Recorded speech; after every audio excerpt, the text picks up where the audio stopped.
L'Arena de Munich, illuminée aux couleurs de la France et de l'Espagne, mais il y a bien une seule de ces deux nations qui va donc disputer la grande finale de ce championnat d'Europe prévu ce dimanche à Berlin. Et cette nation, c'est l'Espagne. Victoire 2-1 face à la France.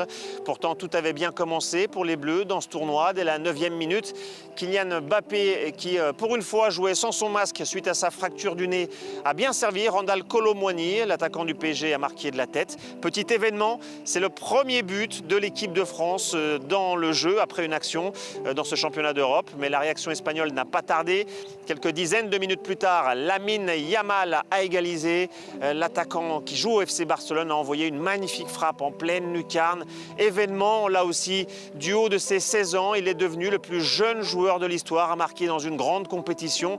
Il a même battu le record d'un certain Roi Pelé qui datait de 1958.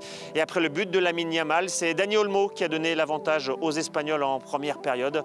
La suite du match, ça a été une leçon de maîtrise de la part de l'Espagne, bien supérieure techniquement. Les Espagnols, Didier Deschamps du côté français a bien tenté quelques remplacements en faisant entrer notamment Antoine Griezmann et Olivier Giroud, mais les Bleus ont été totalement impuissants. Quelques maigres occasions et l'égalisation n'est pas venue.